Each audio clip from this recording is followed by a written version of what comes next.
everyone, it is SeaTactics for the win of the wise, known as Ben. And as promised, we're doing a Shield Hero video today. We're talking about our first impressions, and I have a special guest, believe it or not.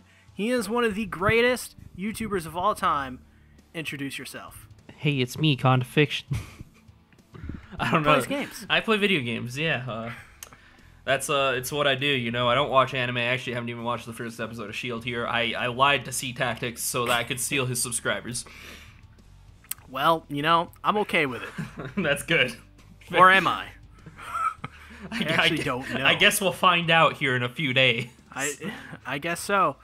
So the first episode of Shield Hero came out, and it's a pretty, astounding success, as I said it would be in my manga review, where I was like, hey, this anime is going to be freaking huge when it comes out, and, well, SeaTactics was right about that one, because it's huge. You know, is SeaTactics ever wrong, though? Well, I mean, there's sometimes SeaTactics is wrong. For example, he told people to watch Karakuri Circus. Oh, yeah, that was a mistake. That's a big wow, okay. Yeah, that's... Oops. Yep.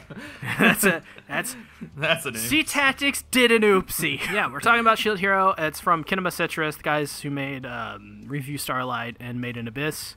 And we're gonna talk about a couple talking points. Let's talk about Shield Hero. Yeah. Episode 1, first impressions. Episode 1. Straight up. So let's do it. We've read the manga. I don't know what you've read it to. I read it to chapter 36 or around that. I don't remember. I don't know if it's on my anime list, and I feel like I should check that now, but I know I got a decent way into it. It's a good thing I can't actually find my anime list because I don't know my password anymore. So, we're really doing good today. But I did read a fair amount of it, I'm certain. Okay. I got past this arc dealing with the 4 heroes. So, pretty much what this anime will cover.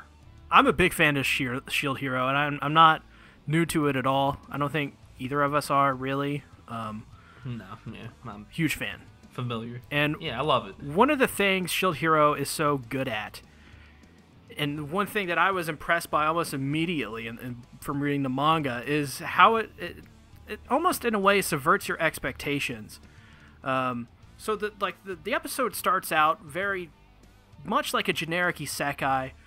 You have nobody wanting to partner with the Shield Hero, and then this beautiful young lady, Mine, joins the Shield Hero, and he's like, "Whoa!" And you think like, "Oh, it's gonna be just a generic isekai." And by the end of it, she steals all of his money, all of his armor, literally everything. The only thing that she doesn't steal is the coins he stashed in his shield, which he throws back at her like, if that's what you want, here it is. So he literally has nothing. And yep. This story, when I first read this and I had no idea what would happen, I was blown away. I absolutely hated, and I still do. I hate Mine. She's a total bitch. Which is funny. Put it into perspective. Yeah, no, I've never hated a character so vehemently before. Like when I read the manga. Yes. Like that shit. I was fuming, man. Yeah, and that's good writing right there, because it's so brilliantly just, you think it's going to be one thing, and then when the rug comes, it's almost like it's a good description of it is they pull the rug from out under you, and you're bamboozled. Both Naofumi and the viewer itself is like, oh, what? No. And you just, it's I don't know what it is, but it's like this very relatable human feeling of just being betrayed by these heroes and these people and this girl, because he had no idea this was coming, poor guy, and it just happens to him. But also, like, a small note, speaking of Mine being the bitch, in the subs they call her Slutty, even though in the anime itself he calls her a bitch. I mean, who knows? It doesn't make any sense anyways. Yeah, but, it really doesn't. Well, she is a bitch. She is a bitch. I don't know if you could... Yeah, no. Definitely a bitch. I'd fucking... No. You'd what? I'd fucking... I don't know what I was going with that. I would. I would fucking. I would definitely fucking. That's. I mean, like, they hint that something isn't right, you know, at least as in regards to the shield here. Like, everybody treats him like shit at the start, at least in the royal family and everything, you know. So, like, you're thinking nobody goes with him, and then this lady joins. You're like, oh, look, he's getting a fucking break. This is great. Good for him, you know. He doesn't seem like he deserves this shit. And he even kind of, like, has this miniature bond with her by the time that, you know, afterwards, you know, they're talking and shit. They hunt. They're having fun.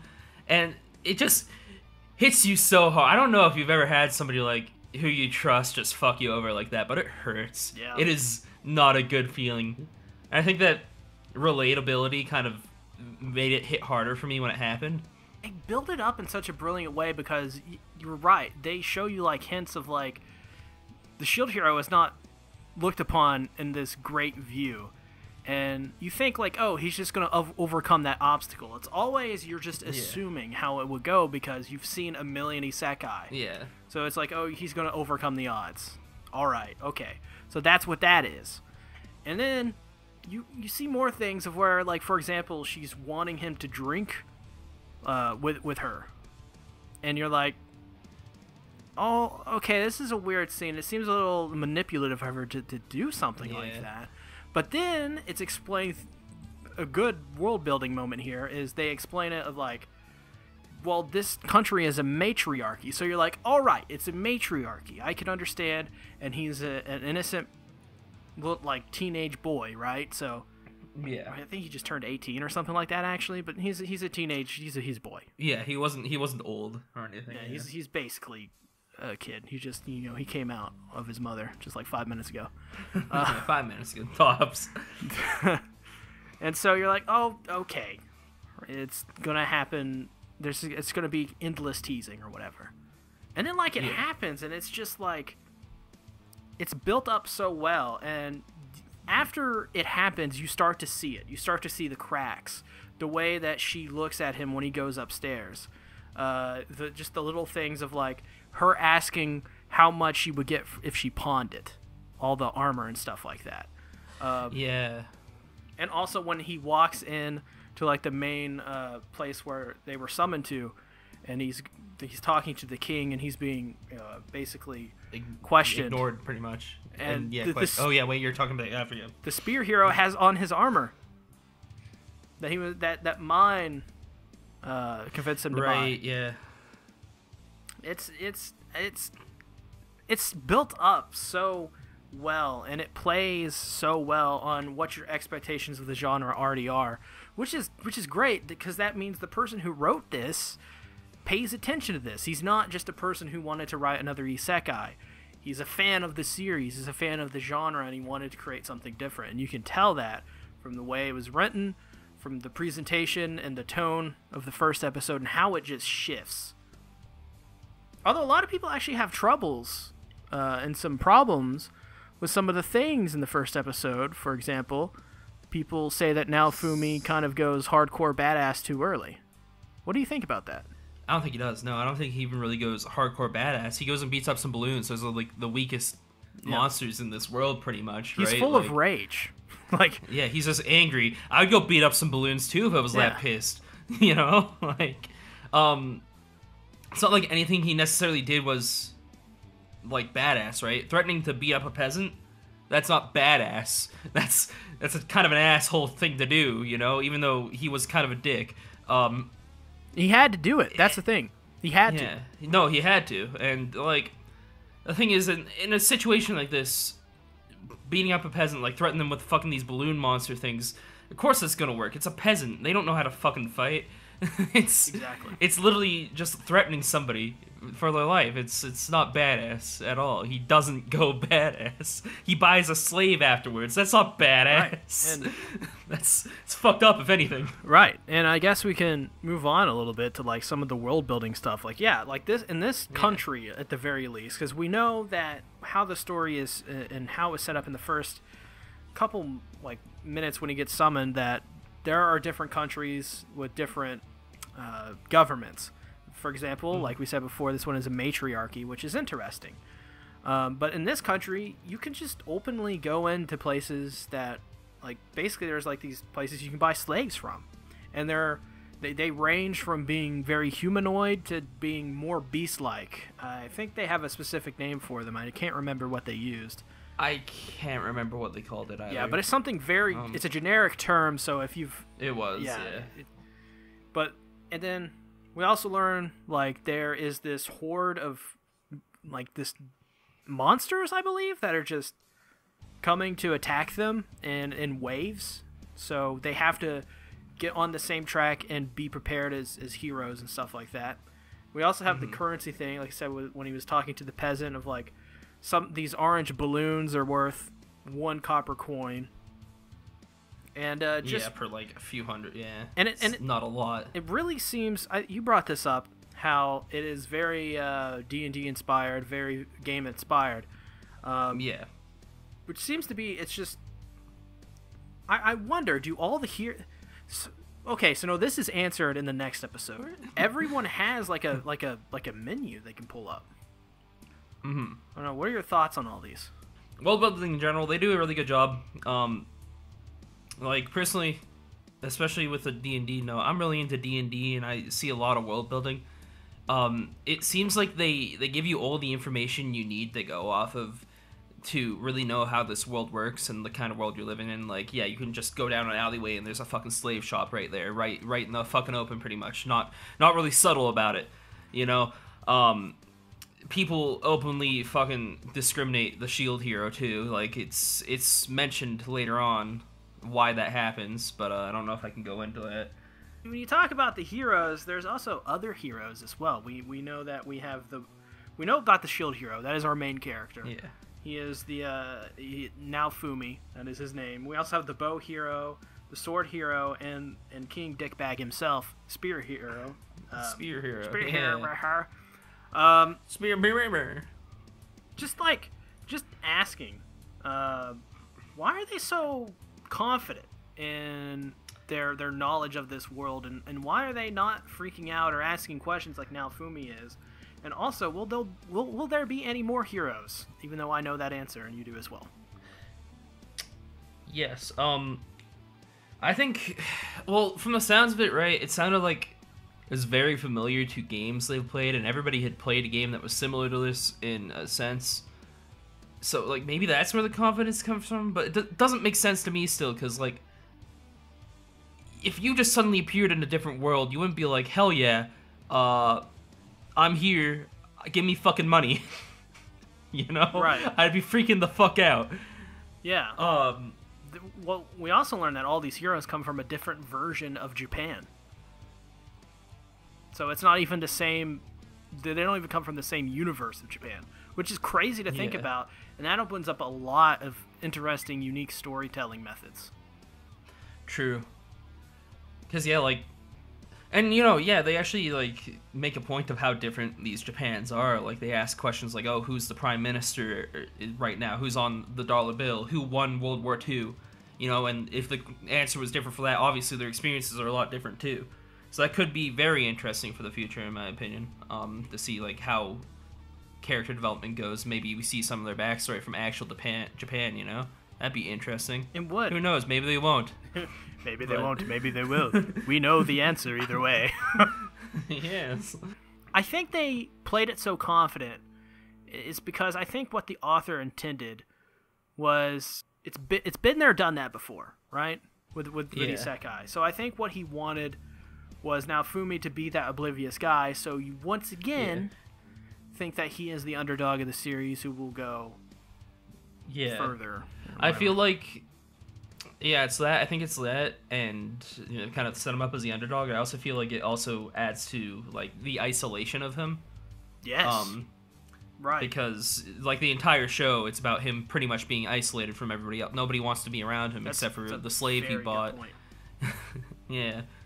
Like, so I think that's an interesting point that'll well, I mean, it's recurring too. Nobody likes him no matter what he does. Right. It's really sad. It really is. He has a massive chip on his shoulder. Mm-hmm. That's for sure. That is the truth. And that's a good part of this series is him trying to prove he he's already proven to himself who he is. He has confidence. That's not his arc. His arc really is proving to others that he's not the villain that they think. Yeah, he's not really a bad guy. Like, he didn't do these bad things, and just because he's the Shield hero doesn't mean that he was like the other Shield heroes. And I like that. It's revenge. It's a revenge story in a lot of ways, and it's a redemption arc in other ways. It's an interesting blend of the two, and it's not totally one. I'd say it's more revenge than redemption, but it's mostly balanced in the correct ways, in my opinion. And that's, I think, what makes Shield Hero so fascinating, is it's relatable, and the balance of the revenge and with the story, and how they introduce the characters and stuff like that, and him proving to other people that, you know, he's worthwhile and he's a good person. It's super cool and relatable. I don't know, because I think everybody has a chip on their shoulder as well in real life. So. Exactly. I mean, and I'm sure everybody's been in the same situation where, like, you haven't fit in with a crowd, right? Like, it's a super basic situation that guaranteed everybody can relate with. What are your thoughts on the first episode on Shield Hero?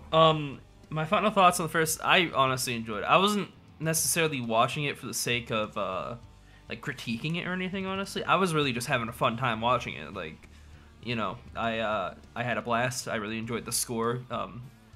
Fucking everything about it just really screamed fun to me until bitch came out and was a bitch. Goddamn bitch. You know?